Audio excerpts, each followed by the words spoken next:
Hello, everybody. Welcome to our Sunday gathering. If we haven't met yet, I'm Sandra Champlain, also known as Hostess with the Mostess. I'm joined by the wonderful and wise and fun Darren Wynn, Carrie McLeod, and Philip Dykes, our wonderful friends and tutors of our mediumship and psychic classes and more. And each week for now 106 weeks, we've been coming together at this very time to share great news, empowering you to live a good life and also to share the reality of life and the afterlife. So if you're here for the first time, welcome. If you're returning, welcome. If you're watching the replay, welcome. So I'm going to turn it over to Darren, who's created our theme for today, and let him share what it's all about. Hello, everyone, and a massive welcome to all of you. I had the pleasure of coming up with this week's theme, which is legacy. But I won't go on too much about that because hopefully that will unfold more throughout the gathering. But just a massive thank you and welcome to you guys for joining us week in and week out, making these Sunday gatherings possible. We truly do appreciate it. And we do appreciate coming on and speaking with you guys and being part of your Sunday or Monday, depending wherever you are. But today, as Sandra's already mentioned, you've got myself who will be doing the address. You've got the wonderful Sandra, the hostess with the mostess. He will be doing all the behind the scenes work, as well as our reading and our healing segment and the announcements towards the end. And then you have the wonderful duo, Kerry and Phil, who will be doing our opening and closing prayers, as well as words for the week. And of course, they'll also be doing the mediumship for us. So without further ado, I'm going to hand you over to Phil and Kerry to start with an opening prayer. Thank you, Darren and Sandra, for that wonderful opening to yet another Sunday gathering. Ladies and gentlemen, it's that time that we go into prayer and unite as one. And as we sit within this power, I ask you to think of your loved ones in the spirit world and say your own prayers as we all join together. Great, infinite Spirit, we stand within your power, that power that uplifts the mind, body and spirit of everyone gathered here under that banner of the Sunday gathering. It is, Father, we ask for that blessing of healing, comfort, and also that positivity, as that theme has been decided this week of that legacy that we're creating within our world and our lives. We ask for that power to stay positive and walk forward and make a difference within this world. But we ask for that healing, not just for ourselves, but for all our families and friends, and those that are coming together and becoming friends on this Sunday gathering. That inspiration we ask also for those creating and starting afresh, as they're all brothers and sisters of ours, as we're united, Father, as your children. We ask for that blessing for all those countries that may be in difficulty at this time as well. And we send our positive inspiration and intentions to those parts of the world. But knowing that we all join together as one, creating not just a power, but love. Love that unites, love that makes everything better, and love that touches our hearts and souls. And it's not just our love, Father. We ask those in the spirit world to come around us and let their love be known, as we ask for that power for our workers this very Sunday gathering. We ask for that love and inspiration for all our words of the team of We Don't Die. We also ask, Father, for that love, not just for self and family and friends, but for anyone that comes within our path that needs that friendly hand of help, or that word of wisdom, or that word that brings healing and comfort to their soul. As we always put our best foot forward and that touch within our hearts and that kindness, it is this that we speak of, which is your name, which is love and truth. Amen. Thank you very much, Phil. And you have me for the reading, but instead of doing one reading, I've got 3 short ones, okay? But it all goes with the theme of legacy. First, a doctor, a lawyer, and a little boy and a priest were out for a Sunday afternoon flight on a small private plane discussing who has the biggest legacy to leave. Suddenly, the plane developed engine trouble, and in spite of the pilot's best efforts, the plane started to go down. Finally, the pilot grabbed a parachute and yelled to the other passengers and said, "You better jump." and he bailed himself out. Unfortunately, there were only 3 parachutes remaining, but there were 4 passengers. The doctor grabbed one and said, "I'm a doctor. I must save lives, so I must live." And he jumped out. The lawyer then said, "I'm a lawyer, and lawyers are the smartest people in the world. I deserve to live." So he grabbed a parachute and jumped. The priest looked at the little boy and said, "My son, I've lived a long and full life. You have your whole life ahead of you, and you are young. You have so much to do, and I do think that you will leave the biggest legacy. So, son, take the last parachute and live, and go make a difference." The little boy handed the parachute back to the priest and said, "Not to worry, Father. We can both leave a legacy. There are actually 2 parachutes left. The smartest man in the world just took off with my backpack." Little joke for the Sunday. Okay, here's the second one. Not a joke.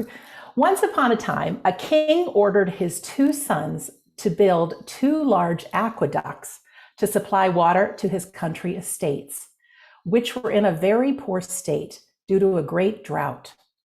The first son took with him part of his father's riches and part of the army.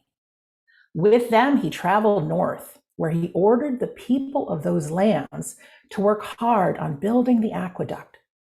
He oversaw the work very carefully, paying the villagers fairly, and finishing the project within the predicted 2 years. Proud of his work, he returned to the palace, only to find the place in the midst of a big celebration for the coming crowning of his brother as king. He was told that his brother had taken only 1 year to build his aqueduct in the south, and that he had managed to do the job with hardly any soldiers and didn't spend any money. This seemed so strange to the first brother that he began to investigate this southern aqueduct. What he found amounted to more than a few irregularities. He returned to the palace, telling his father to avoid the madness of making his brother king. "Why do you say that? Is there something I should know?" asked the king. "You know how much I love my brother, but I feel that he must have gone crazy. He has dragged our good name through the gutter. He built his aqueduct deviating from the plans. He created so many outlets that barely half of the water arrives at our royal estates. He even confronted the prime minister in front of the villagers, and he left without paying any of the workers. He even used your soldiers as laborers. And who knows what else? Maybe that's only the start." The king gazed affectionately at his son and replied, "My son, what you say is true. Your brother had the initiative to modify the aqueduct to improve it, but also the wisdom to propose something which would improve the lives of everyone. And so he convinced the villagers to work quickly and without pay. He had the courage to confront the prime minister, to defend justice, and the charisma to set his soldiers to work, working even more hours than the villagers. His commitment was so great that he himself was the one who worked hardest on the project, and he forgot his status of a prince. And you know what, my son? This is why everyone adores your brother and would do anything he was to ask of them. He is more than their king. He is their leader and will leave the legacy of compassion, teamwork, and humility." The prince left, deep in thought. He came to realize that the words from his father indeed pointed to the greatness of his brother. And without hesitation, he ran to his brother to congratulate him. Now, the third one, my last story. Americans will recognize the name Paul Revere as someone vital to the independence and birth of our nation. It was April 18th, 1775, when a stable boy overheard a British officer telling another soldier that Tomorrow there will be hell to pay. The boy ran with the news to the home of a silversmith named Paul Revere. It wasn't the first rumor Revere had heard. He knew the British were up to something and was aware of the increasing number of British soldiers on land and ships in the harbor. At 10 p.m. that night, he decided to act. He knew he must warn the people in the surrounding towns and villages to be ready for an attack. He saddled his horse and decided to ride north and west of Boston. Revere rode his famous midnight ride like a madman. And in every town he passed, he knocked on doors, telling locals about the potential attack and to spread the word to others. Bells started ringing, drums started beating, and the news spread like a virus. As a result, the next morning, when the British attacked, they were astonished to meet organized and fierce resistance. They were soundly beaten by the colonial militia in an exchange that began the Revolutionary War that eventually led America declaring independence from Great Britain July 4th, 1776. Paul Revere truly left a legacy, and like I said, every American knows his name. But have you heard about William Dawes? Probably not. William Dawes did the exact same thing the same night that Paul Revere did. But why hasn't anyone heard his name?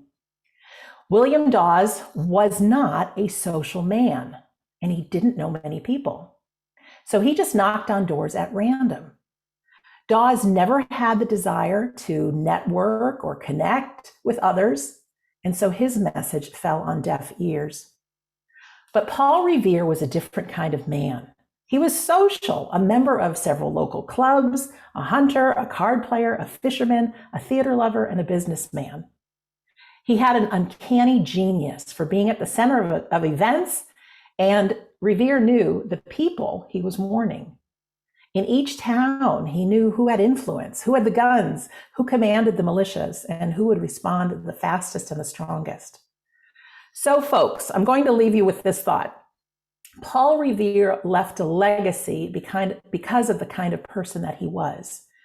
William Dawes did not. You definitely don't need to worry about leaving a legacy if you focus on having connection with others and making a difference. So from this moment on, what kind of person are you going to be? A Paul Revere or a William Dawes? So thanks for listening to my 3 readings. So now we're going to move into our healing. And we can make a difference even now, maybe sitting at home by yourself. Healing energy is very, very real. So as we play the next song, you can either watch the video or close your eyes. Have that intention of healing going to where it's needed in the world.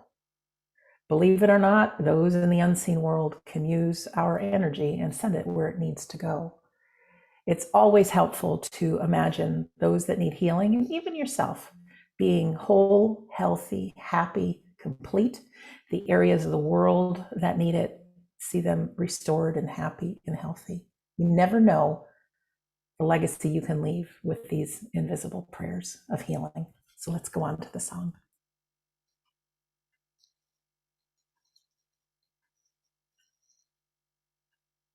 Thank you for those wonderful readings. I did have a chuckle at reading number 1. It made me laugh. The word legacy has many meanings, many interpretations. You know, when somebody passes to the unseen world, they can leave a legacy in monetary terms. You know, they can leave land, they can leave property. Or for me, the most important is the impact that person has on another individual. You know, like Sandra mentioned in her stories, in her reading rather, you know, when someone passes to the unseen world, they can leave so much that we can take, you know, and learn and grow from. You can get bad legacies. You know, if you look at some of the characters from the past and even the modern day people, you know, they leave a bad legacy. And I'm sure that will continue for many years to come. But we don't dwell on that, or we don't feed the negativity. We focus on the positive and the positive legacies that we get. And I want to talk about some of our inventors. You know, we have Thomas Edison, and who I know Sandra's mentioned many times before on the Sunday Gathering. You know, his biggest legacy is creating a light bulb. Can you imagine? I know light bulbs have evolved and changed over the years. We've got energy saving, colors, all sorts of things. But can you imagine if Thomas Edison had never invented the light bulb? Where would we be today? You know, we wouldn't be able to work in the dark like we can. We won't be able to do things. We wouldn't feel safe in the streets at night without light bulbs. Then we've got Carl Benz. I don't know if any of you've heard of a guy called Carl Benz. He actually invented the car many, many years ago. He's left a legacy of inventing a car. Can you imagine in today's world, today's society, if we did not have cars? And I know at the beginning, Phil was saying about, you know, he likes going to see other people's places, other parts of the country, the world, etc. We all do. We all have that travel bug. We love to go and see other places. But can you imagine without a car, we couldn't do that? You know, and again, I know cars have evolved and transport has evolved over the years. But Carl Benz has left us a legacy of the automobile. Then when we come to technology, a gentleman called Charles Babbage invented a computer many, many years ago. Can you imagine life today without a computer? I don't know how I'd survive. I don't know how I'd cope. You know, this gentleman created something that we're all able to use. And again, I go back to Phil's analogy. You know, we all like to travel. We like to see other places. The computer makes this possible. We can see photos instantly. We can see videos of other places. And then we've got two gentlemen, Vinton Cerf and Bob Kahn. These two gentlemen left a legacy called the internet. They created and invented the internet. Oh my God, where would we be today without the internet? You know, again, we live and breathe on the internet. Everything's done on the internet. How would we survive in today's world? You know, when you think of this legacy they've left, you're like, oh my God, it's massive. But we've probably never heard of these people. And then I'm probably going to pronounce the name wrong. Eric Yuan. He invented Zoom. We're using Zoom today. You know, and he's a living legacy because he's still living. But when you put these three together, Charles Babbage invented the computer, Vincent Cerf and Bob Kahn invented the internet, and then we've got Eric Yuan invented Zoom. These four gentlemen between them have a massive legacy because we're able to do the Sunday Gathering. We're able to see each other. We're able to talk to people across other sides of the world. You know, wow, what an amazing legacy is that to leave behind between the four of them. And I think legacy is interwoven for our daily lives. You know, if you think there's people that we look up to, there's people we admire, there's people we aspire to be, it's their legacy we look at, you know, whether they're living or in the unseen world. You know, there's people, and I'm sure when you were young, you wanted to be like that person. Why? There was something about that person that has made you want to be like that. It's their legacy. And I know for myself, I've got family members like all of us that have passed the unseen world. And we've got characters, traits, and all sorts of those people. But actually, it's their legacy that lives on. We're keeping their legacy going. You know, and I was thinking earlier when Phil was doing the opening prayer, I was thinking of family I've got in the unseen world. And I thought, actually, my auntie taught me how to always have fun and make the best of everything, always be happy and always smile. That's one of her legacies for me. You know, I try my best to keep that going. Not always easy at times. And then I thought of my uncle. He was a fighter, and I don't mean a physical fighter, but he was a fighter. He fought for what he believed in, what he's, you know, he fought for other people's beliefs. And I thought, do you know what? I've got an element of that in me. That's his legacy to me. You know, there's many other legacies, but it kind of got me thinking more and more. And if you think of some of the famous people we've had across our world, Martin Luther King, if I said the words, I had a dream, you would all know who I was talking about. You know, Martin Luther King stood for civil rights movement, but I've only got to mention the words, I had a dream, and you all know exactly who I'm talking about. You know, look at the legacy he's left behind. Mother Teresa, you know, dedicated her life to helping the ill, the homeless, and those in need. Everyone knows about Mother Teresa due to her act of kindness. Nelson Mandela, he was a fighter for equal rights and ended up going to prison. And when he came out, he still continued to fight for equal rights, but also for forgiveness. These three people alone, they're big characters that have unfortunately passed the unseen world, but there are big people within our world that I guarantee on every continent across our globe, everyone knows these people. Why? For the acts they did, for what they fought for the way they behaved, for the causes they believed in. And they stood there proud and fought for those causes. And this, I'm sure between us all, we can come up with hundreds of people. Look at our Queen, the Queen of England, celebrated 70 years on the throne this year.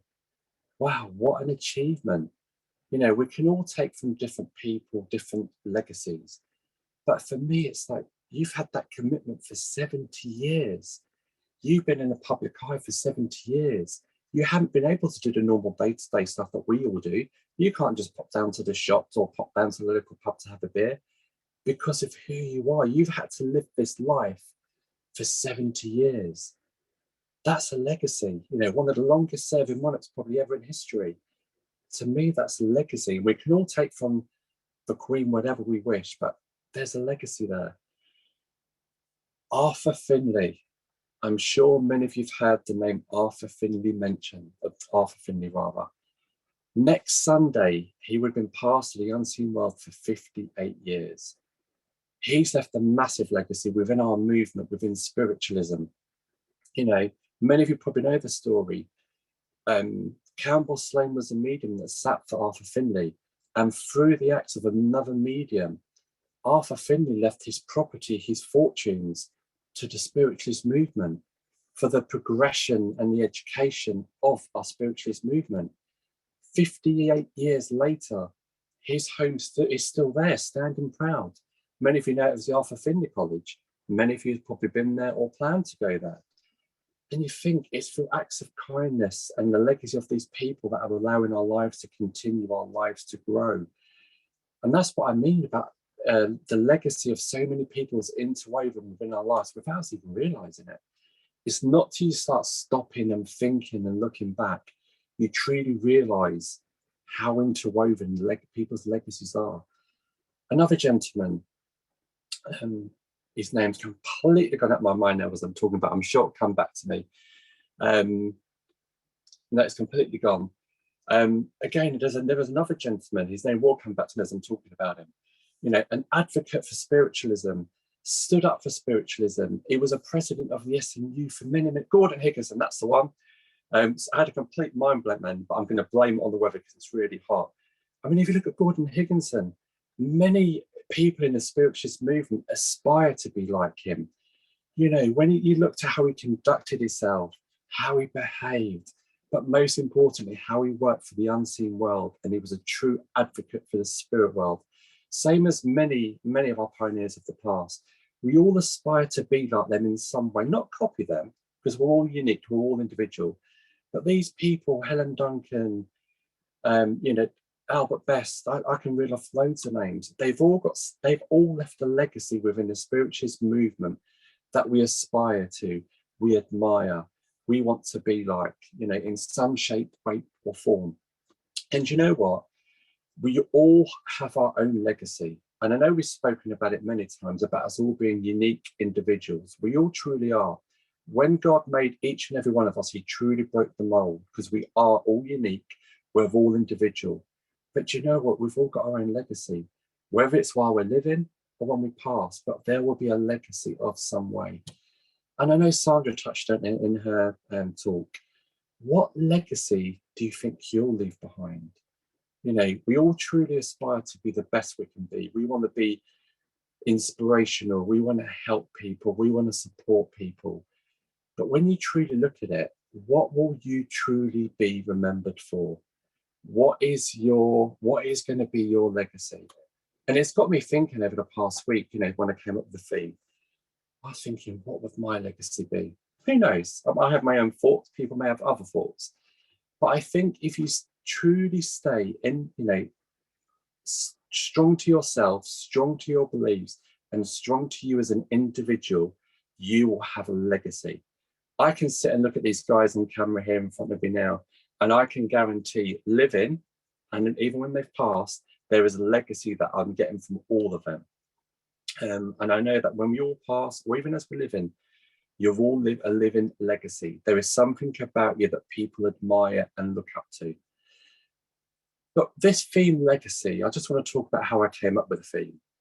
A couple of weeks ago, I actually came up with the theme. And like you guys, sometimes I get the most random of thoughts drop into my head and I can't ignore them. I have to listen to them. And it's usually when I'm not even thinking about the unseen world. And actually at this moment that I came up with this one, I was sat watching the television and this random thing, a story came up on the news, which inspired me to come up with this theme. And this thought came into my head. And I said to Scott, I said, oh my God, what an inspiration. What a legacy has this lady left behind? That's what our theme needs to be, or that's what my next theme is going to be. And I don't know, many of you have probably not heard of the lady. It was actually on the news. And I'm usually disgruntled by the news because it's usually full of negativity. And it was a negative story, but it was a positive spin on it. There's a lady known as Dame Deborah James. And at the age of 35, she was diagnosed with stage 4 bowel cancer. And bowel cancer is one of the toughest cancers, I suppose, to diagnose.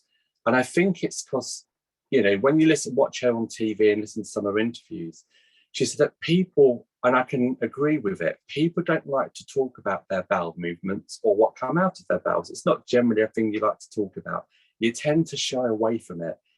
And that's what she was saying. She said, that's why it's so hard to treat, because people don't talk about their bowel movements. It's embarrassing. It's not the done thing. You know, by the time you realize something's wrong, because you haven't spoken about it or spoken to your doctor about it, time's passed, the cancer has advanced. And yeah, it's exactly what happened to her. She ended up in stage 4 cancer. So she was very much about promoting bowel cancer, and she done the silliest and craziest things. She put costumes on to try and really push people and to get people talking about it. And she saved quite a few lives. She raised millions of pounds over the few years that she had left. And it was actually last June just gone, that she actually passed away at the age of 40. So for 5 years, she lived with stage 4, bowel cancer. But during those 5 years, she done podcasts. She wrote a book called FU Cancer. She created a podcast, and she created a campaign called Butts Campaign. And it was talking about your butt. She made it funny. She made it normal. She made it natural. You know, and she was very much about promoting, you know, we should be talking about this sort of thing, not hiding it, we can save lives. And she actually became a patriot of the bowel cancer here in the UK before she passed. And she got deigned by the Queen for all her work and all the money and all the awareness she created around cancer. I've never met the lady. I've never had anything to do with the lady. But oh my God, what a wonderful soul. And she left a legacy that I will never forget. You know, and who knows, one day I may have to take her advice from what she's done, what she's gone through. But from not being connected to someone in any way, that point, she left a legacy with me. And even now, I still continue to think about her and the work she's done. But what I'm going to do is, I finish my talk, I'm just going to try it, be very clever. And I'm just going to show you a very small video of this lady, because I'm not doing it any justice whatsoever. But when you see how this woman conducts herself, how she behaves, you can truly see why she's left the legacy she's left behind. So let me now try and be smart and share her video with you guys.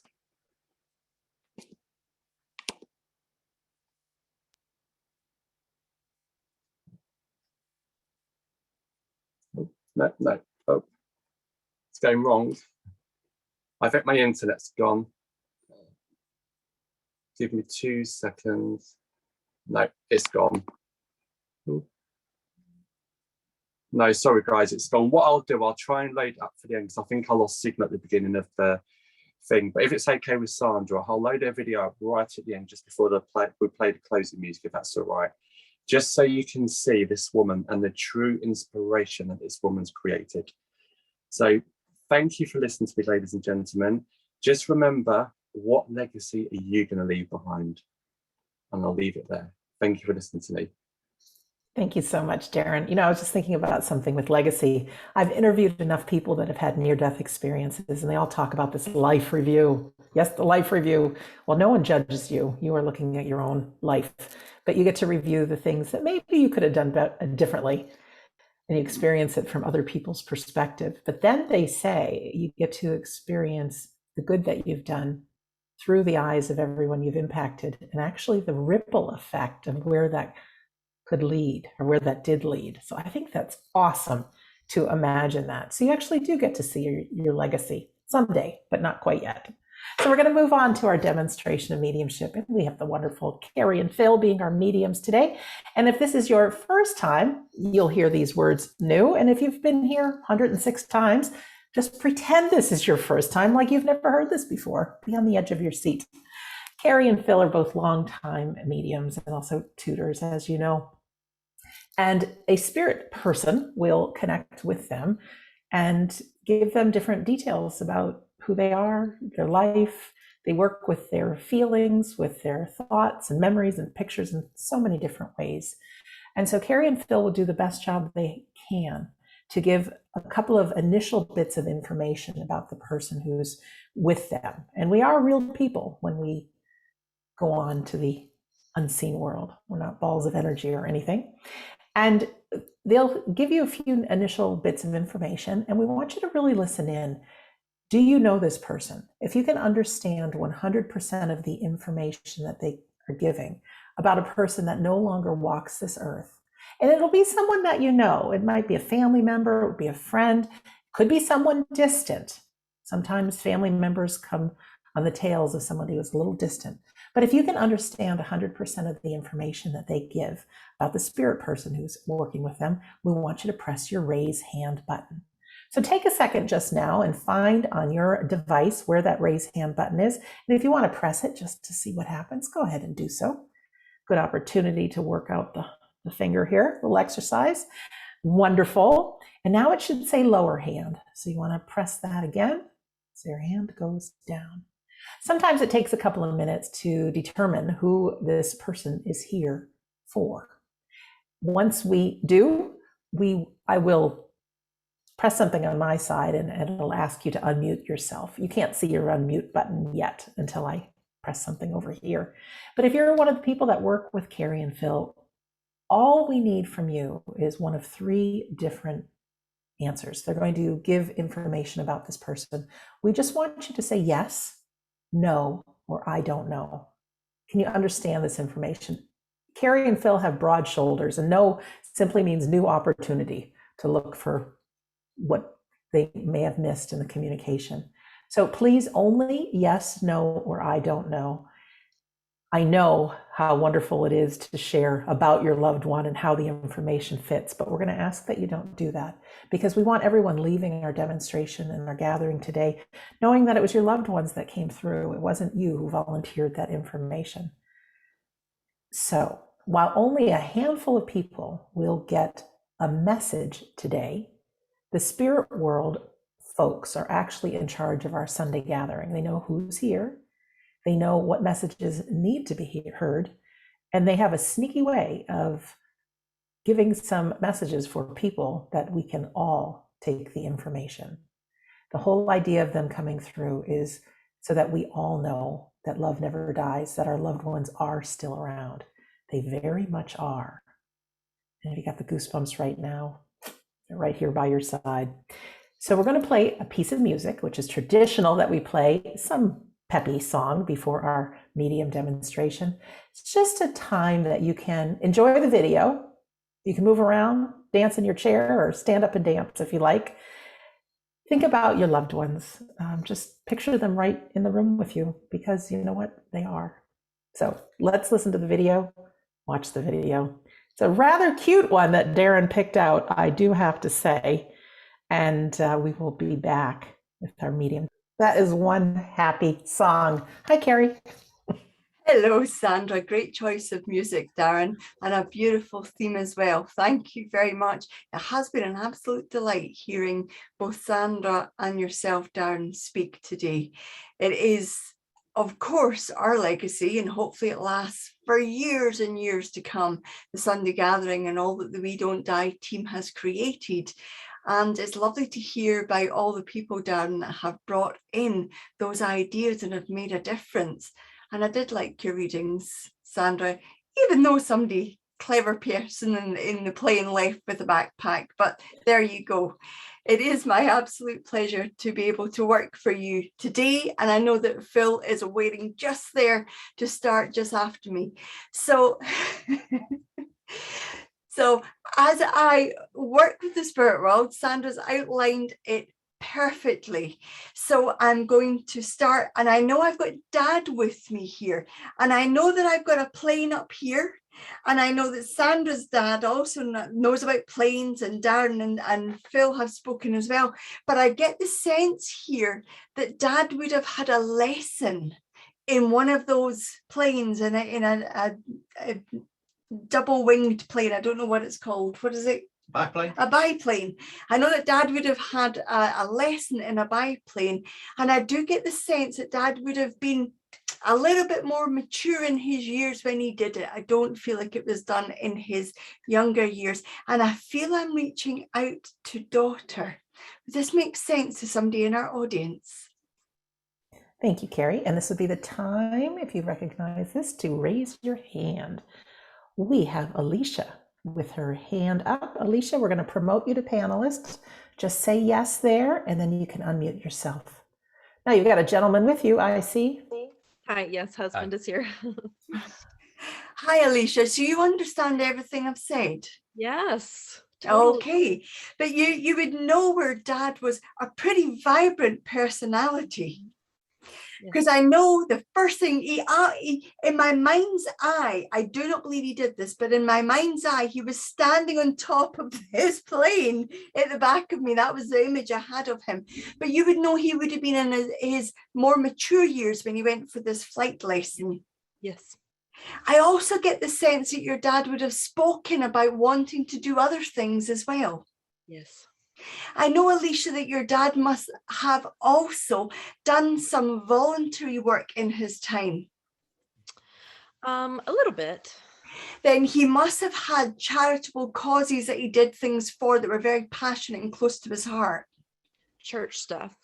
Okay, because I know that he did a lot of fundraising. If it's for the church, I know he did fundraising for the church, and I know he donated a lot of his time to that.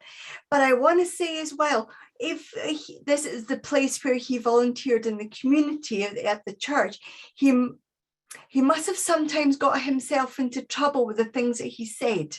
Yes. Because I get the sense here, like I used to go to regularly a spiritualist church, and now I'm here on the Sunday Gathering, and I know this is some things that you say and some things that you don't.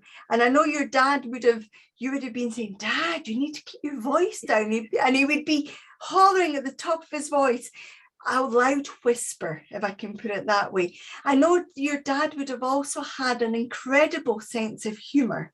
Yes. But with that sense of humor, there would have been times where the same jokes would crop up all the time. You heard them 100 times, but they were said again if somebody hadn't heard them before. Yes. I know he had a childlike humor, though. I don't feel like he would have been rude or he would have been in any way blue about his humor. I do know that there's a natural naivety about his sense of humor. He loved Monty Python, if that tells you the kind of humor he because I was just about to say that, because I'm just trying to figure out that song that Monty Python sings, and I know that one of his favorite scenes, oh, I hope you're right, would have been the scene where he played Jesus. I couldn't tell you for sure, but because in that scene there's a song that's sung there. When you go back and watch that, I know you can watch it on different channels, you can let me know, because I know that's a song he's singing here, and I know that's a theme he's the song, the theme he's giving me. But I know too with your dad, his sense of humor must have been the thing he did to cover up the vulnerabilities underneath. Because I know to everybody else, he seemed this happy man, but I know that you saw the sensitivities and the vulnerabilities underneath. Yeah. I also know Alicia, is it Alicia? Alicia. I know your dad would have spoken to you about those vulnerabilities in a gentle way. Because I know that he would have spoken to you as he progressed in years. He must have been aware that things were changing for him. Yes. And I know as things were changing for him, he kept that smile on for everybody else. But I know that smile he knew he could drop for you. True. And he's very, very grateful. He's ever so grateful for the ability for you to have provided that strength for him, that he didn't have to stay brave for you, but he stayed brave for everybody else. It's true. I want to say too with your dad that just at the point where you and him had arrived at an acknowledgement of where the journey was going for your dad, he must have made you promise to be a certain way for him. I'm not sure. Okay, then there must have been a discussion between you and him where he wanted you to believe that you must have had discussions about life after death. Yes. Mm-hmm. Okay, because I know he gives me this impression of you have to know that I'm going to a place where I'll not be affected by any of this anymore. It's true. And this is his way of saying, see, I told you I'd let you know that I was there and all is well. There must also have been a joke between the two of you that neither one of you would give in, that you always had to win at the games you played. I don't remember playing like board games much, really. Then there must have been a little competition, because he's giving you the eye that only a dad can give the daughter when they've got a joke. So that is about, okay, so yeah. I'm thinking of I trivial. know there's this jovialness about him, Very and I good. know grief is one of the most difficult things we will ever work through. And it doesn't go away, but we begin to have a different relationship with it. And I get the sense that your dad is not wanting to concentrate on the lack of, he's wanting to concentrate on what everybody had because he was part of it. If what everybody had in their lives because your dad was part of it. And that is where your dad wants to leave you, is with that memory of having him part of your life. There must be a celebration that your family is planning. Give me a no if you don't understand that. I don't understand now. Okay, then just before your dad passed, there must have been a time where the family came together. Yes. But not to say goodbye, I feel there's a celebration in there. My 40th birthday was right. Okay, because that's where he wants your mind to go to. That celebration, that it's all about you. And it's all about you because he's singing that song. It's all about you. Please know this is your dad's way of reaching out to say, I see what you're doing. I have memories of us having our time together. I know the end time was very, very difficult, but please know that's a tiny part of what we had together. And you are, you would understand him liking Tina Turner. I'm sorry, that doesn't. Okay, then he is singing, I have to say pretty badly, he is singing You're Simply the Best. He actually was a very good singer. Well, I know that he's squeaking here, hitting the high notes. That could be. Singing Simply the Best, but there must have been I know you're saying your dad was a good singer, but I get the sense here that he would have a laugh at his own expense to deflect away from the seriousness of what might be and to take people's minds away from any difficult situation. Yeah, possibly. Yeah. And that's his way of saying, don't sit within the memories of the difficult times. Please, please, please remember the times that we had. And in that family celebration and in those family gatherings, he is most definitely there with you. Thank you very much for allowing me to do that for you. Thank you. You're very welcome. Thank you so much, Alicia, Dad, and husband, and Carrie.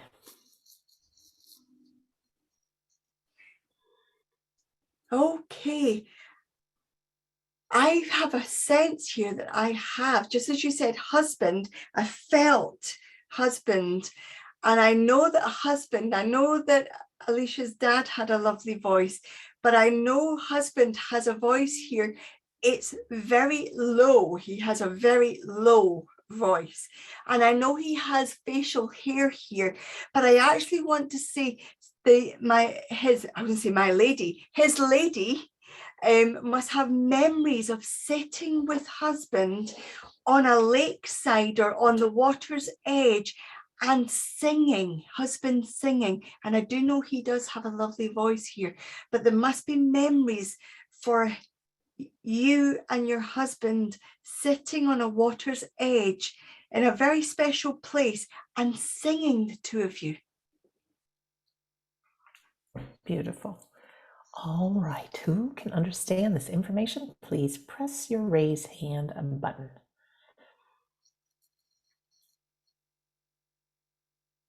Lisa has her hand raised. Lisa, can you unmute? Hi, Carrie. Hi, Sandra.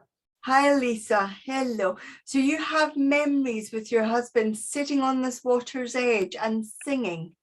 Yes. Then your husband must have had a very low but good voice. Yes. And he must have had quite a lot of facial hair. Yeah, I didn't like it very much.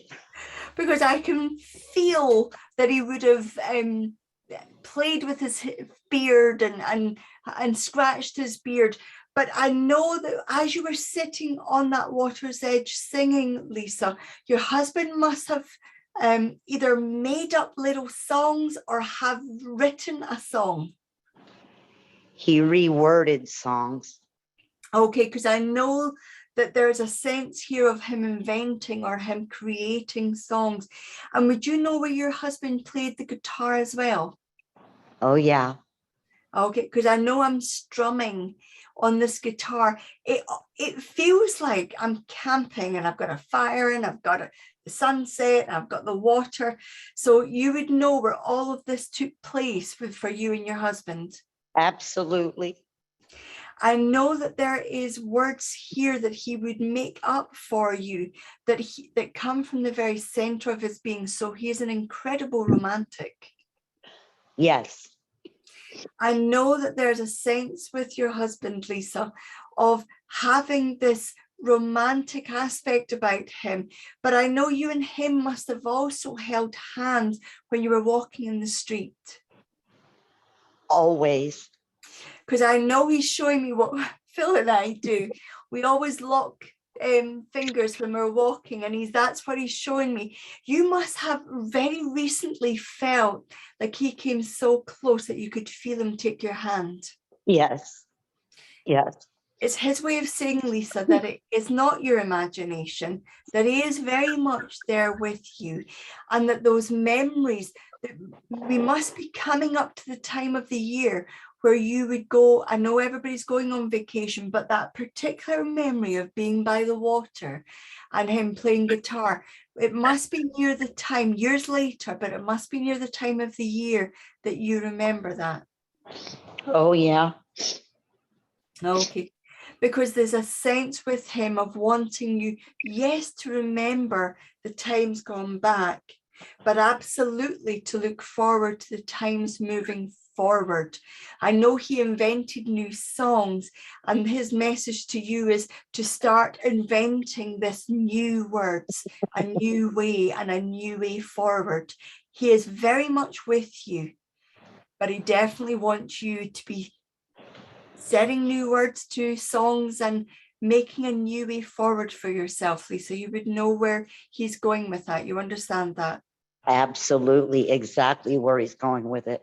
And we know, as I said to our previous participant, grief is very, very difficult, but we get to understand the process better, and he knows you are in a different part of your grieving journey, the point where he can join you moving forward, just in a different way.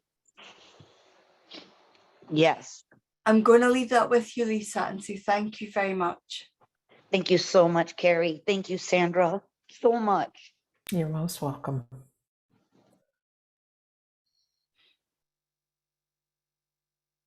Okay. I do feel I have a young man here, and this young man would have passed the spirit world very quickly. I do not feel, I know this, he passes in accidental circumstances. I do feel that there was a whole set of things happened, so he was in the wrong place at the wrong time. And I know I'm still young, but I'm not a young boy. I do feel I've made it to be a young adult. In fact, I am a man. I know you're this, I do feel it's son. I don't know if I said that, but I do feel it's son. And I do feel an incredibly fast passing. And I do feel it accidental. Would somebody out there understand this? Thank you very much, Carrie. We have several people with their hands raised. Okay. Thank you, everyone.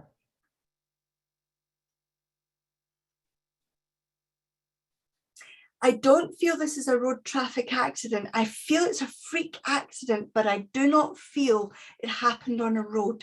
So I want to take out car accident or motorcycle accident. I do feel it was a freak accident, but not to do with a road traffic accident. Okay, thank you. I know a couple hands went down.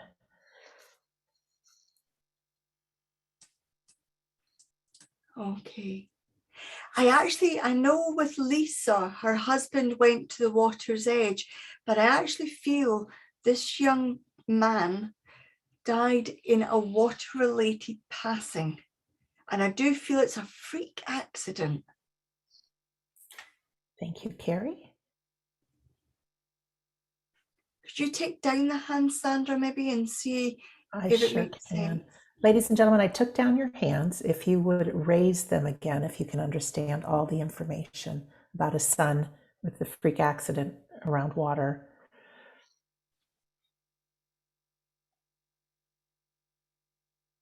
Okay, let's talk to And Dana. I do need it to be son, and I do know there's a freak accident around water. All right, Dana, I have you in our box here. If you could press your unmute button. Hi, Dana. Hi. Welcome. Hi, Dana. You understand everything I've said? I do, but I don't know if it was a freak accident. There's some question about it. Okay. Can I work with this for a moment with you, Dana? Yes, please. Okay.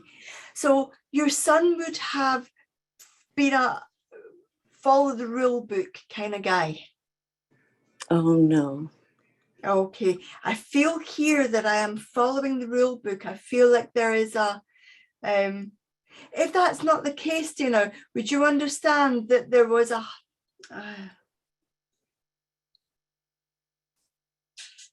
I do feel there is a follow the rule book, like he never,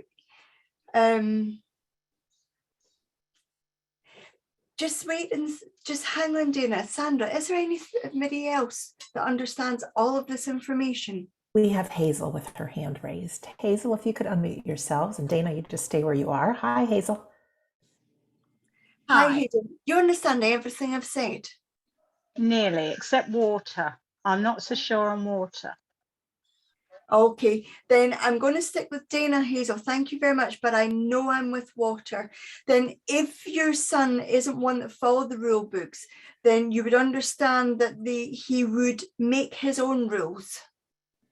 Yes. Okay, because I know he's just thrown a rule book at me. So if it's not the rules, then it's his rule book. But you also understand that he would have been very respectful to you.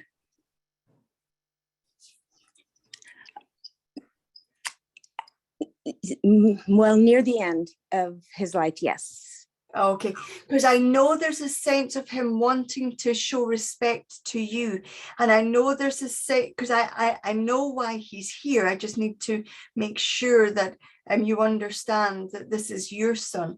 I know with your son that there would have been a time where he was not able to communicate everything he wanted to say to you. Yes. Because I know in his mind, it's his way or the highway. Yes. I know too, Dana, that with your son, there's an incredible sense of wanting to go out and live life and not really pay heed to anybody else. Yes. I know that with this freak accident, there must have been other people around about at this time. I'm not sure. You're not sure. Okay. Then I get the sense that he was with people. Wherever he was, there were people in the vicinity of where he was that he knew. I'm not sure. Okay.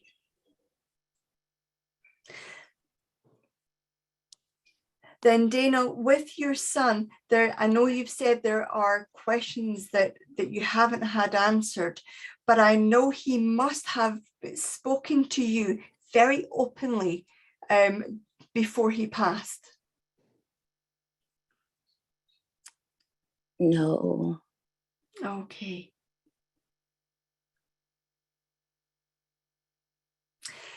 Dana, can I just, Sandra, can I speak to the other lady that was not to do with water? Yes. Let me get her. Okay, Hazel, if you could press your unmute button. Hi. So Hi. Dana, I'm not saying I'm not with you, but Hazel, would you know that you had a conversation with your son just before or before he passed? Yes, Kerry, and you and I have had this conversation. I'm sorry, I don't remember that. Have I done a reading for you before, Hazel? Yeah. Okay. I have to say, ladies and gentlemen, I don't always remember what I've said. Apologies if I've given that before. But you would know where your son was, followed the rules. I'm not sure on that one. No. And you know where he would have, how his passing was the wrong place, wrong time, and there was other people in the area. Okay. Definitely. Then I have to say that these two young boys are working, because I know I've got to pass over to Phil very soon. These two young sons, Dana and Hazel, I know this is their way of reaching out, because I know the part of the information, I don't normally do this, but I know this is their way of coming through, because I know, Dana, that your son has this apology to give you. I know it's an apology, and I know it comes from deep within him, and I know he wants to pass that, wanting to take responsibility off you and take it on to himself. Thank you so much. Yes, I do. Okay, Dana. And Hazel, I know your son was very, unlike Dana's son, your son was very bubbly in his nature, in that he could hold a good conversation. Yes. And I know that your son would have had conversations with you, pretty grown-up conversations. Yes, he was grown up and very personal. And And I know that you mustn't have got to say those final words, or you felt like you hadn't got the words you wanted to say said before he passed. Yeah. But I know you said them just after he passed. Before and after. Because I know To me. he wants to let you know he heard those words. Don't ever doubt he heard those words. And I know this is his way of reaching out, because at this moment, he wants to assure you that he is close by. You've asked him to come in close for whatever reason you need him close, and he needs you to know he is close to you. Thank you. Thank you. Thank you Carrie. very much, Hazel. Thank you, Dana. Thank you, Sandra. Ladies and gentlemen, it's going to be my pleasure to now pass over to Phil. All right. Thank you so much, Carrie, and to the loved ones that are working together on our behalf. Can you see how the messages are good for all of us? I think you can. And now Hello. in the chair, we have Phil. Hello, Sandra. How you doing? You Ooh, well? good. Great. Fabulous. It's always good to see mediums work, and it's always a pleasure to watch Kerry work, because we never know what's going to come. That first contact, it just gripped my attention, sort of thing. Somebody on planes, just love them. There you go. So we'll see what happens, and we'll see who comes forward from the spirit world. Okay. Okay, I've got the impression here that I want to talk about Mum in the spirit world. I do believe her name was Margaret, and I do believe that she was a nurse as well. But I also feel as well with Mother that she could be a lady, and I want to say she's a little bit, what's the word I'm looking for here? She could be a little bit contradictory, or I want to say she could be made up of contradictions, because she could be one way at work, one way at home, and one way to another person. So I know there seems to be a bit of a personality to her as well. Thank you, Phil. All right. Who can understand all of this information? Please press your raise hand button.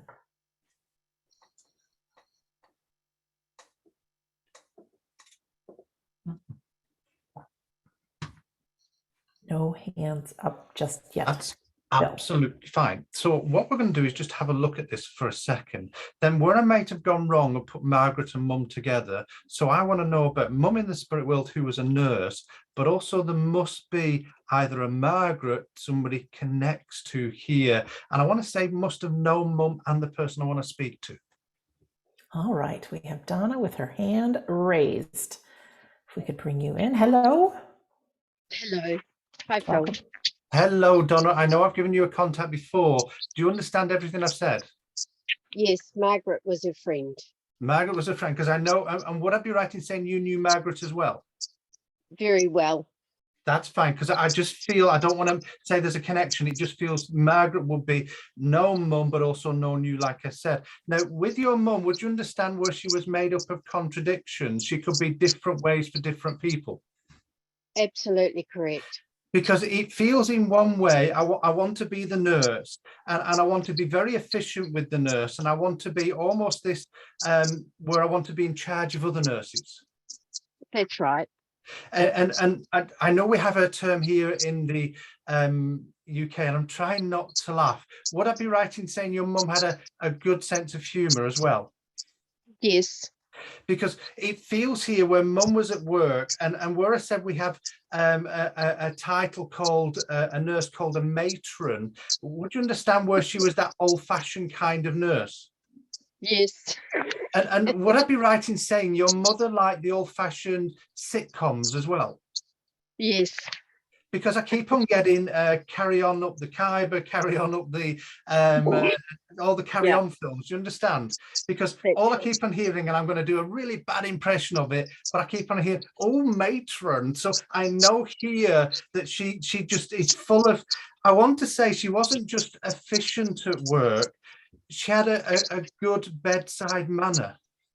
Yes, that's right. Because I feel that it wasn't just about administering medicines, and I know that your Mum had a position, I'll come back to this in a second, she had a position that she could not diagnose as such, but give medicines to a certain level without permission. Do you understand? Yes. Yes. Because it just feels she's the old-fashioned nurse that had a real medical knowledge, and I know all nurses do, but I know she was able to administer things before doctors came in. But I also feel that another way your mother gave medicine is that she had that good bedside manner where she would sit down and really talk to people. That's right. And I want to say, she also makes me aware that she had that good sense of humor where she made patients laugh and cheered them up. That's right. Because Yes. I keep on seeing Robin Williams and Patch Adams, and I know here that your mum must have also worked with children. No. Then bear with me, I'm going to come back to that in a second, because I know here that she must have had a real silly sense of humor though as well. She did. Yes. Because I know it's almost like I want to go to where I said children made that mistake. It's almost like I've got childlike sense of humor. Just little things made her laugh. And I want to say some were quite silly. They weren't that funny, but they were just silly. That's right. Yes. Okay. And what I'd be right in saying though, out of work, she's almost like a different lady. Absolutely. Because it feels where at work she was personable and she could interact, but out of work it feels like I don't want to do that as much. That's right. And I know there must be memories, Donna Marie, where you have memories of seeing your mum chastising people out in public. Yes. And it feels like she rather enjoyed it. So I that's what I mean. She's made up of contradictions.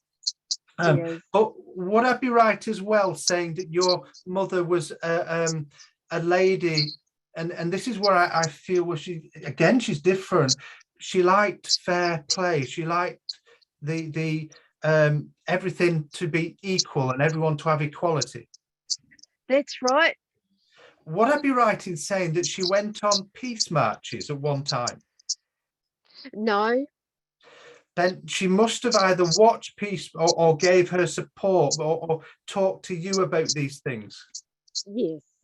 Because I just get the impression she's very passionate about it, and I want to say she would fight for different groups within the community, as in different religions or ethnic backgrounds. She just wanted everything to be fair. Yes. Fair. And would I be right in saying your mum was connected to a church? No. Oh, I think I might put my foot in it, Donna Marie. Would I be right in saying that where she was for fair play, she wanted to keep religion out of it? Yes.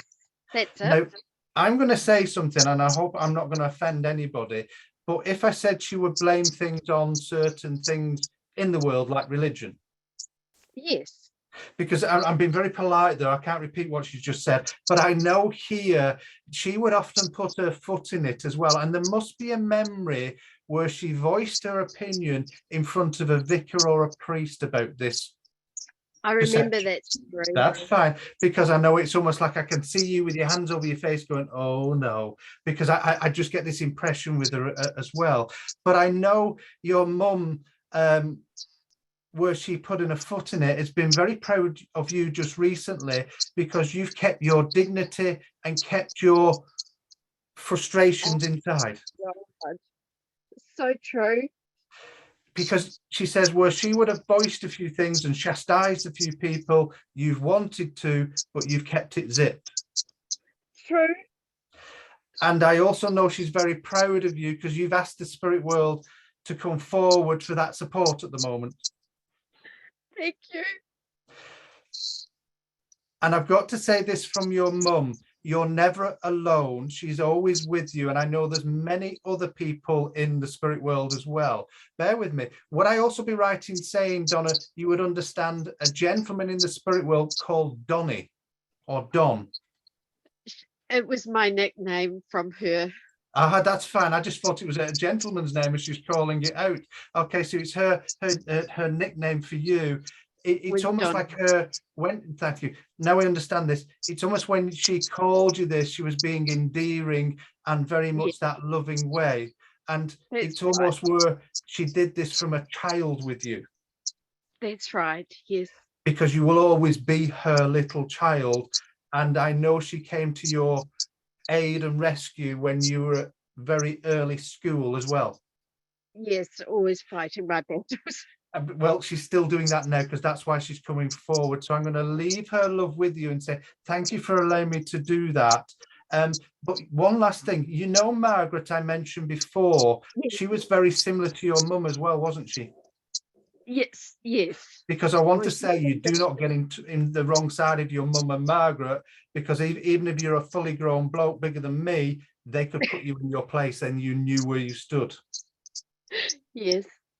And there must be a memory, just one last thing, of your mum darning socks as well. No. No. Not. Ooh. Oh, she talked about it. Okay, that's fine, because I know here she shows it me very clearly, so it had to be correct because I don't feel it was with you. That's fine here. You've kept a lot of things of your mum's as well, like cards and things, haven't you? Yes, I have. Because she's just brought those in for me now, and I know it brings a lot of happiness and peace, because I know mum wrote not just words but like paragraphs in those cards. Yeah, I was reading them a couple of days ago. I wish you hadn't said that, because I know it brings you a lot of solace when you read them, and I know you have read them. So anyway, but I'm going to leave mum's love, and that's her way of acknowledging she's with you and around you where you read them. She's seen this. Okay.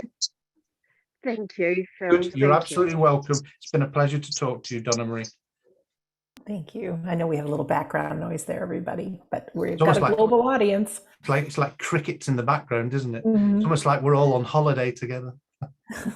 We have a global audience, and we do what we can with technology. Okay. I do believe here, as I become aware of the spirit world, that I have somebody's father, and I know he was an undertaker. And I just get the impression with it. In fact, I'm not sure if I've got father, but I know I've got a gentleman, and I know he was an undertaker or connected to undertaking. But I want to say he fitted the character, because I know he's quite tall, he's quite slim, and I know he's very good looking like me, because he's got very little hair as well as he comes forward. But I know there just seems to be a sense of fun as well with him. I actually feel I'm going either between father or husband, but we'll address that when I get that to the right person. So I know here I have a gentleman that was an undertaker. Thank you, Phil. It's our first undertaker I think we've had on our Sunday gathering. Ladies and gentlemen, who can understand this gentleman? Dorothy. And Dorothy, if you could find your unmute button, please. Hi, Dorothy. Well, I'm not sure if possibly a grandfather, he actually donated land for a cemetery, and he was sort of a part of that. Don't tell me anymore. I'm not sure about that. But would you understand where he... Then let me just look at this for you a second, Dorothy, because I just want to check this to make sure I'm going to the right person. With your grandfather, he wasn't a man to be trifled with. He spoke his mind and did things quite assertively. Would you understand?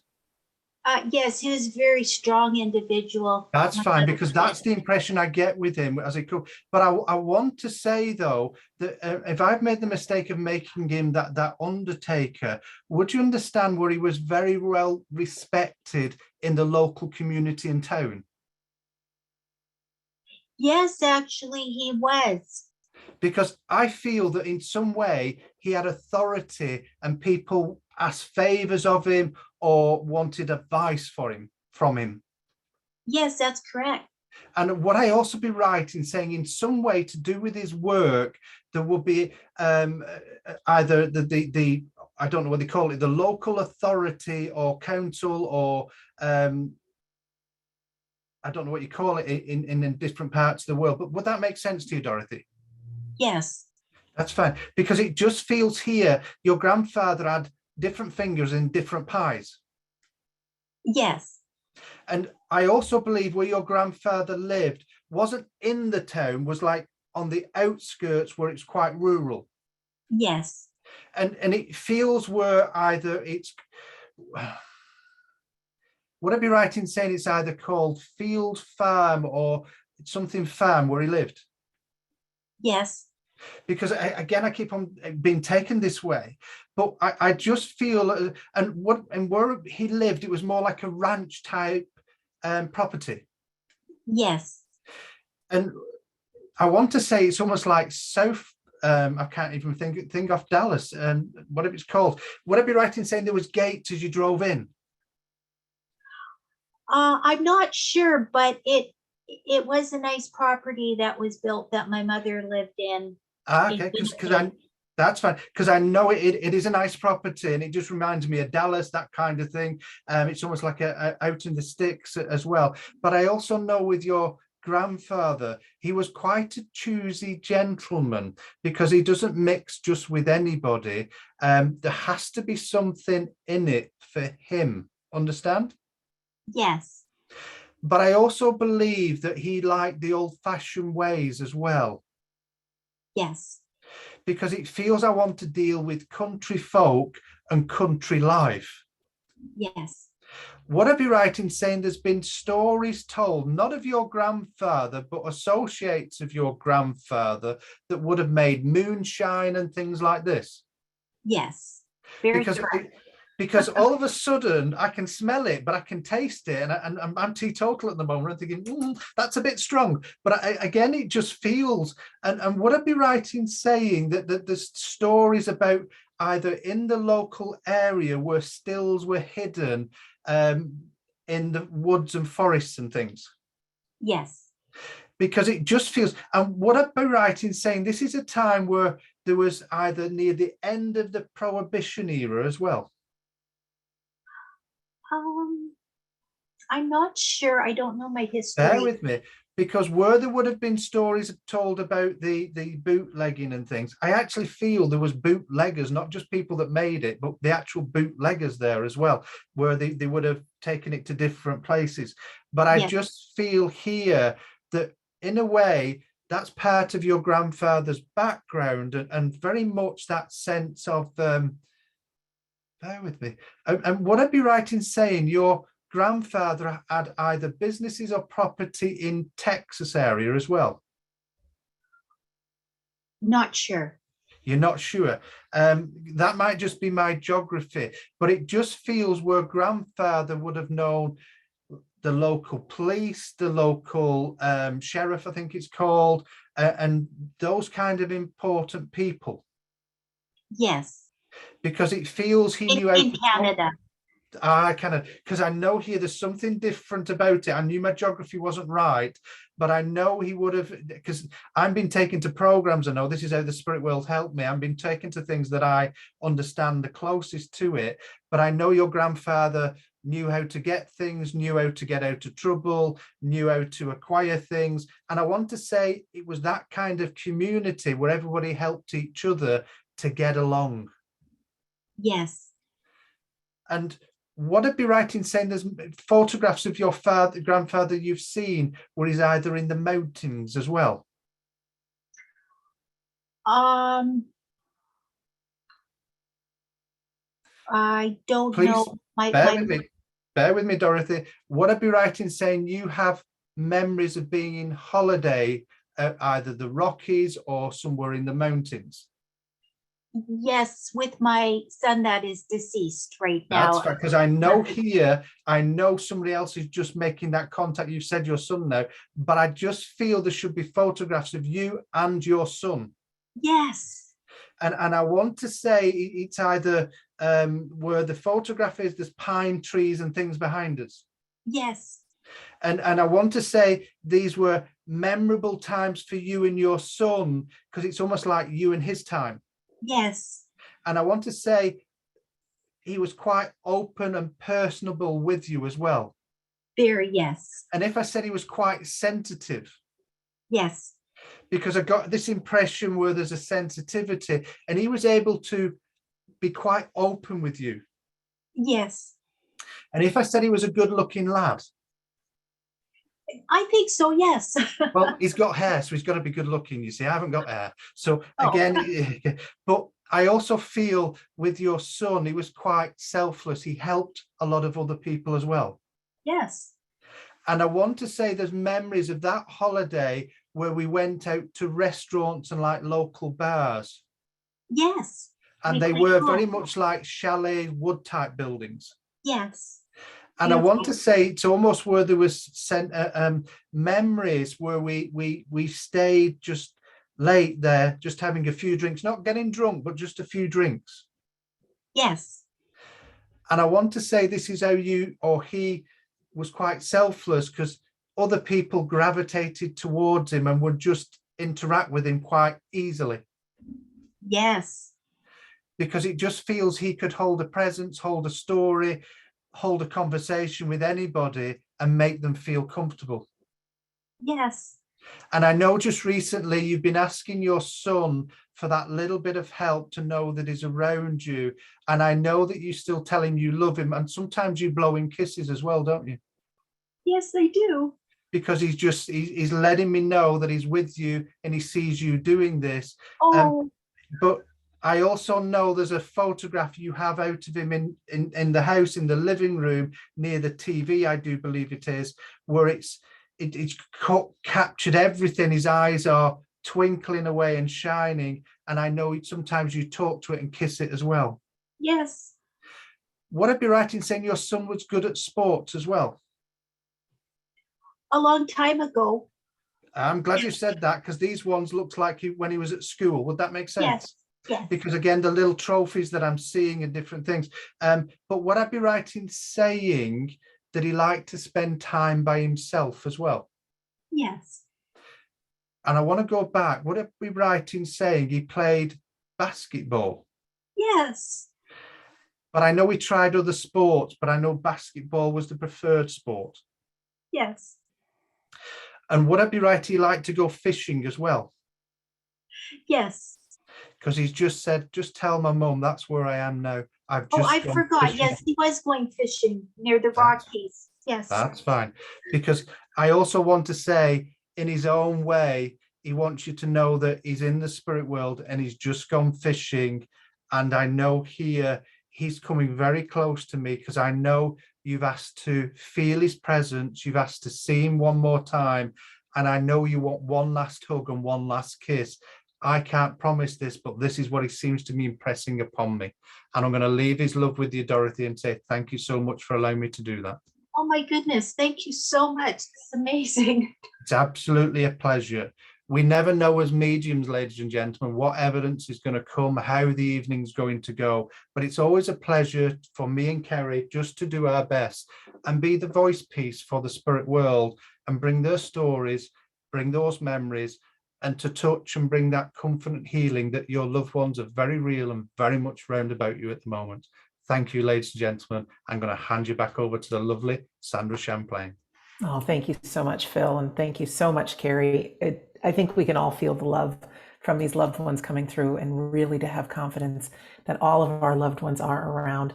They're happy, they're healthy. Time is different where they are. Could be 30 years till we're there's a reunion, but to them, it's just a blink of an eye. They communicate with us through the very subtle language of feelings. So please trust what you might think is your imagination is them. They are with us. So just some announcements coming up.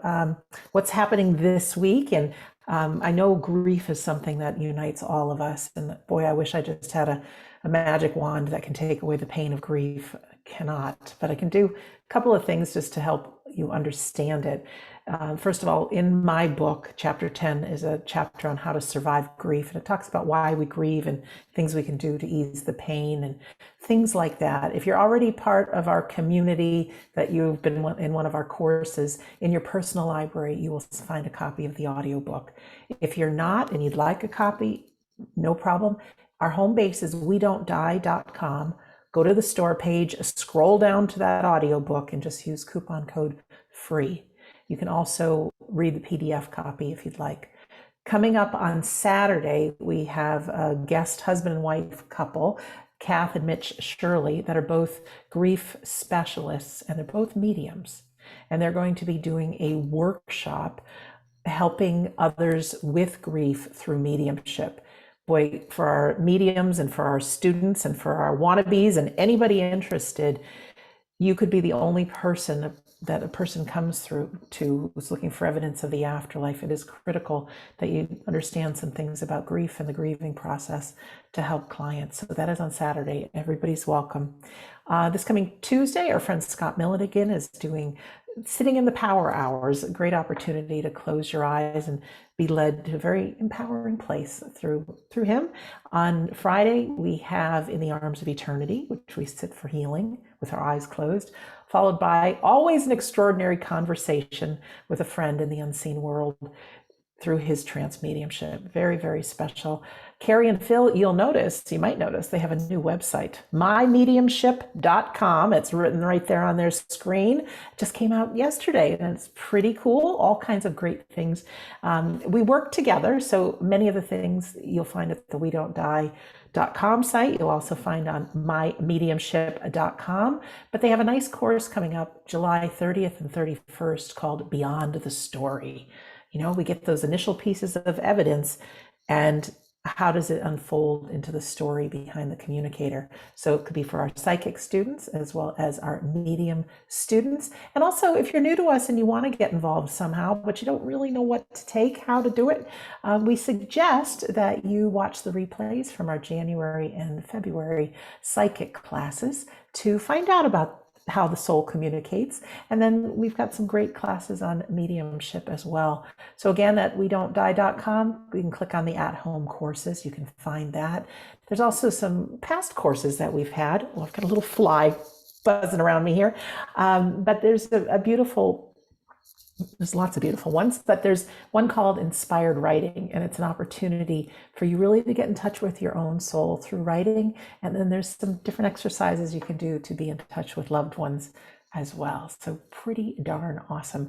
I think that's it for announcements, but same at the website. If you go to the Sunday Gathering page, you can register for next week as well as watch dozens upon dozens of past Sunday gatherings because they're all empowering. They all are on a different topic. There's all great music, and you get us. What could be better than that? So I'm going to turn it over to Carrie for some inspiring words for your week. Thank you very much, Sandra. And we know that the legacy is the theme of this week's Sunday Gathering, and Darren mentioned Her Majesty the Queen.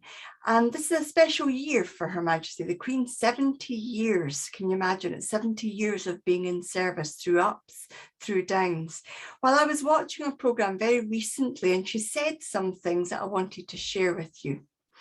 Her Majesty the Queen, in a recent video, in a recent recording, said, experience of growing older and the joys and the emotions that it brings are familiar to us all. We're all visitors to this time and place. We are just passing through. Our purpose here is to observe, to learn, grow, to love, and then we return home. When people talk about challenges, they sometimes talk about a deep breath to find courage or strength. In fact, the word inspire literally means to breathe in. For all of us, each year is an adventure into the unknown. We shall need the faith and determination of our forebears to guide us on our journey. The years are a gift to us. Whoever we are, wherever we live, we must adventure on if we are to make the world a better place and leave our legacy behind us. Each day is a new beginning.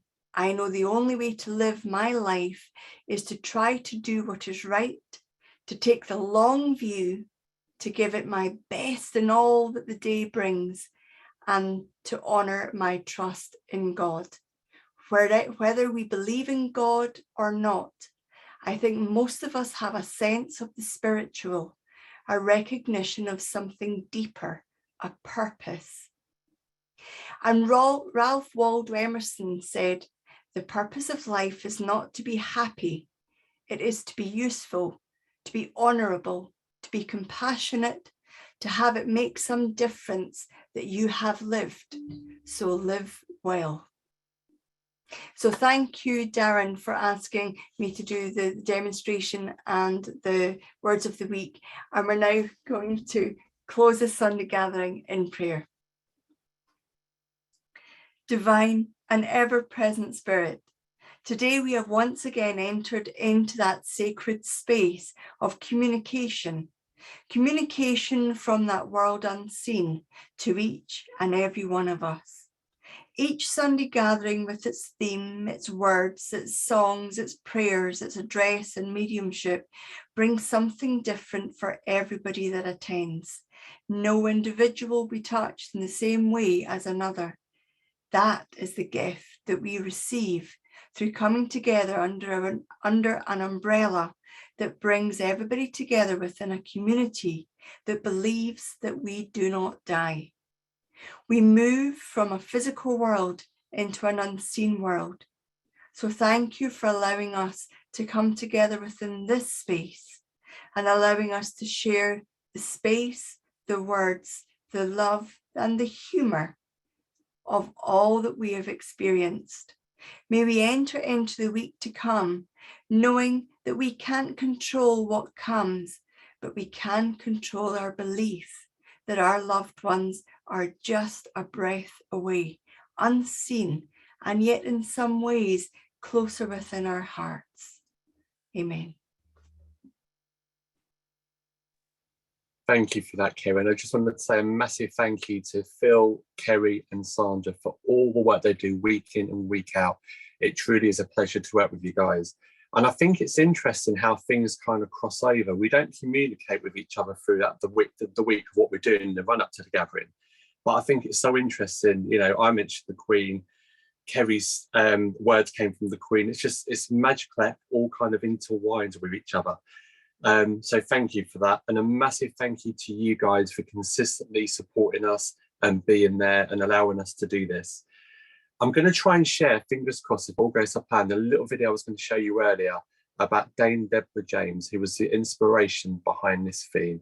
So let me see if I can do my magic and get it to play now.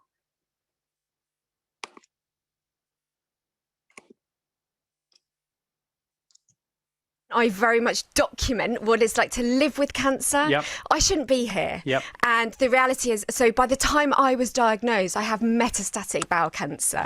There were nights of endless pleasure. You were more than all your love.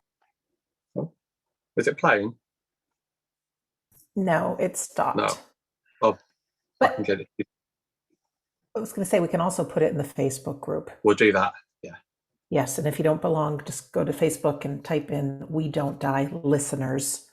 That's our Facebook group. So we'll make sure we play that. I really want to see it, Darren. That's really, really inspiring. So we're going to leave you with our closing song, Story of My Life by One Direction. And as we depart, just think of the story of your life. All right. It's a beautiful song. We love you guys.